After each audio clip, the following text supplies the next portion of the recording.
Well, happy Monday morning to all of you Leadership Bootcamp participants who lead the heart of the community. You lead the heart of the community. You pump the lifeblood through every region. And whether you're a formal leader within the heart of the community, paid staff, or whether you're an informal leader, board member, volunteer, you lead the heart of the community. And you're the critical to our success today if we want to build thriving communities that all would want to live in. That's why we're doing this program, because as you're better equipped, you in turn go and make the community better. What are we doing this week? Well, we have two groups now. We've had 2 Mondays, 2 consecutive Mondays where we had groups that came and went through the face-to-face. So I'm going to give everybody a day or two to catch up so that we're all in alignment. Hopefully you're emphasizing alignment, so we're all in alignment. So today I just want to plant a little seed in your head. And that seed is the power of the human capacity. There's a poem that has really impacted me all my life and literally has become the foundational principle of life. And when I say that, what I mean is the actions, when the doing of things. You see, in today's day and age, it's very difficult when you're trying to lead in the heart of the community, that it's very difficult to keep hope. Sometimes it's overwhelming. The challenges, the difficulties, the trials, the tribulations that we face are overwhelming. We read the newspaper, we turn on the TV, we listen to the radio, we bring up our home page and we see all the news stories. The drugs and the gangs and the alcohol, the abuse, the neglect, the poverty, the ignorance. It is overwhelming. And certainly it feels as though one person can't possibly make a difference. I felt like that, you felt like that. A number of years ago, I came across a poem by a lady named Helen Keller. She was blind, she was deaf, she could not speak. At the age of 18 months, she contracted a disease. That disease took away her ability to hear and to see. And you know that if you can't hear at the age of 18 months, you won't be able to learn how to talk. And that was her situation. Think about it. Can't hear, can't speak, can't see. But you know what? Her parents wouldn't give up. They went all over the world looking for somebody, anybody to help their kid. And they came to the doorstep of a guy named Alexander Graham Bell. They knocked on his door. Hey, Alex, can you help my kid? No, I can't. But I know someone who can. You go see Miss Sullivan. And if you remember the movie The Miracle Worker, Helen Keller went and her family went and saw Miss Sullivan, this teacher. Miss Sullivan poured her life into Helen Keller. Helen Keller eventually learned how to use Braille, sign language. Helen Keller went on to graduate cum laude from the university that she attended.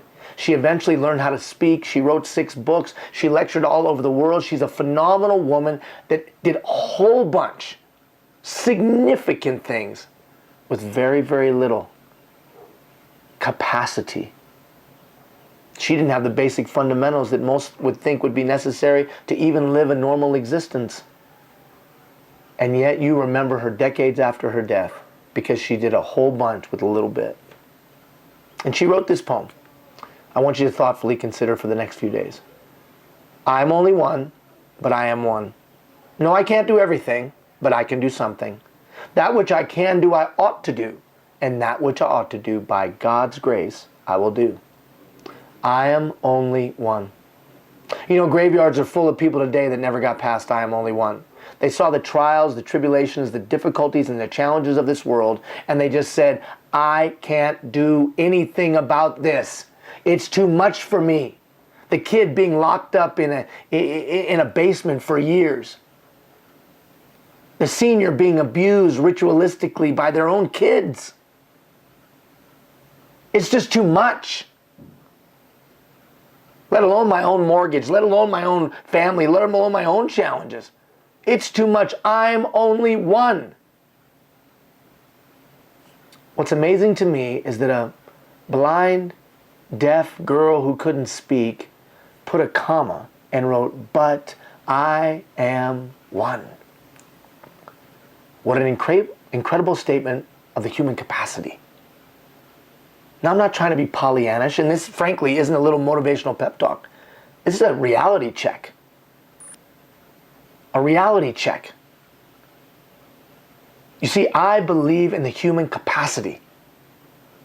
I believe it because science tells me that 70 billion people have lived on the planet and there's nobody like you or nobody like me. Never has been anybody, never will be anybody. We are rare and unique creatures with incredible talent and ability. But do we believe that?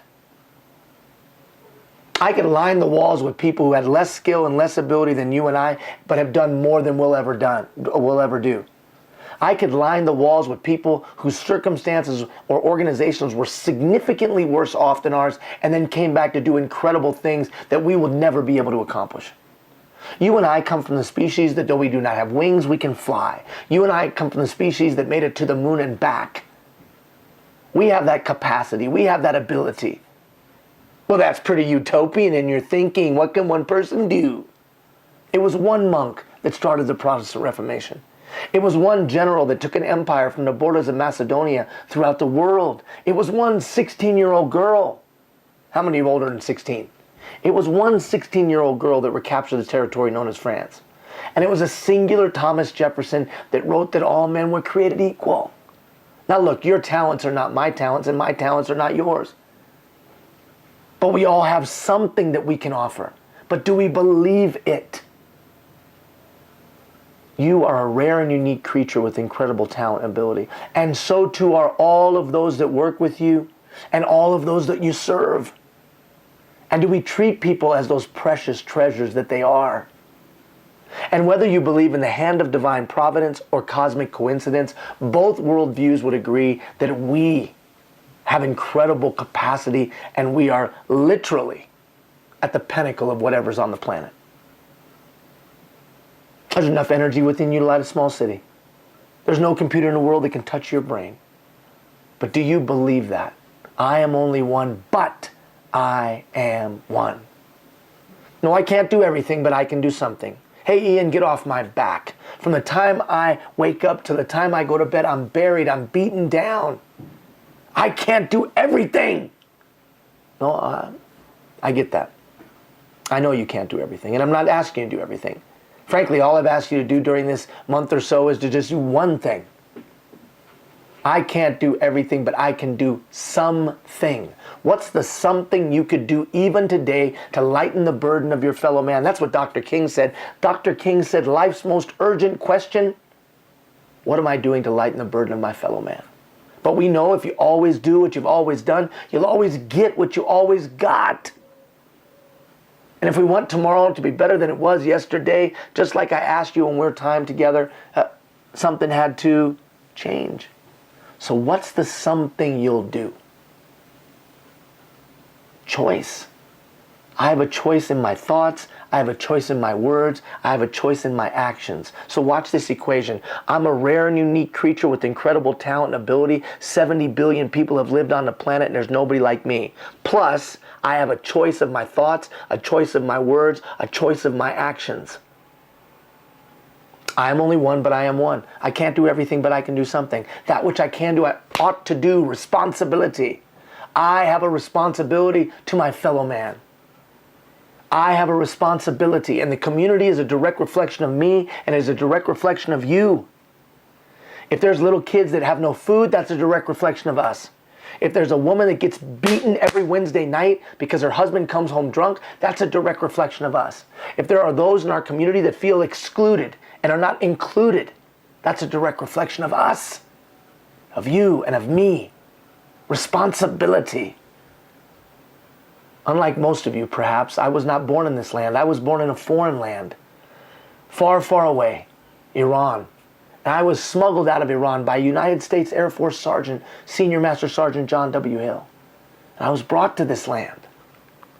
And I know that I'm lucky to live in a land where I can go where I want to go, say what I want to say. No one's going to bust in that door over there and drag me off to jail for what I'm saying to you right now. Or I can worship where I want to worship, or not at all if I choose not to. Lucky. But with all of those rights come what? Responsibility. Are you and I living up to our responsibility? You have talent, you have ability, you're a rare and unique creature. You have a choice of what you think, what you say, and what you do. And then you have a responsibility to take that and do what? The final line of her poem. I am only one, but I am one. I can't do everything, but I can do something. That which I can do, I ought to do. And that which I ought to do, I will do. Commitment. We all know some words from the Declaration of Independence.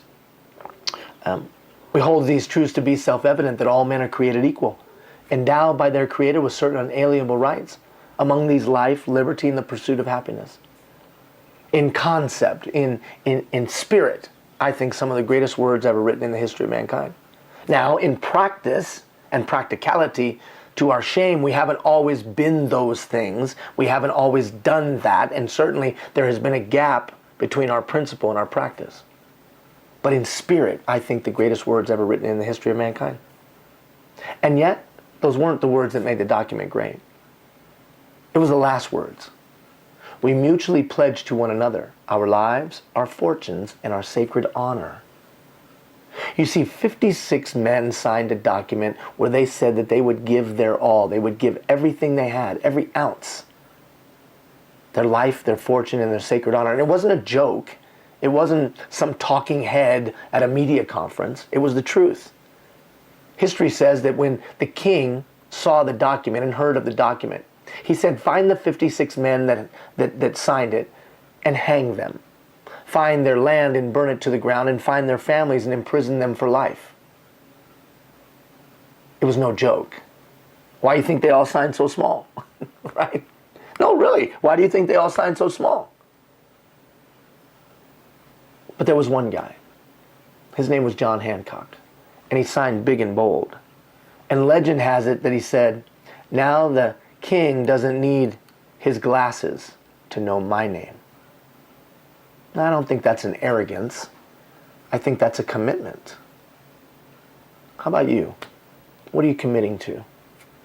What have you committed your life, your fortune, and your sacred honor to? I guarantee you this, whatever it is, it's happening. We will only change that which we will no longer tolerate. And the world is in greater danger from those who tolerate evil than from those who commit it. So what will you commit to solving that's intolerable? It doesn't have to be a big community issue. It might just be in your house. What has become intolerable but you haven't tackled it? In your neighborhood, in your community, and with yourself. Commitment. I am only one, but I am one. I can't do everything, but I can do something. That which I can do, I ought to do. And that which I ought to do, I will do. You're a rare and unique creature with incredible talent and ability. 70 billion people have lived on this planet. There's nobody like you. Then you have a choice of what you say, what you think, and what you do.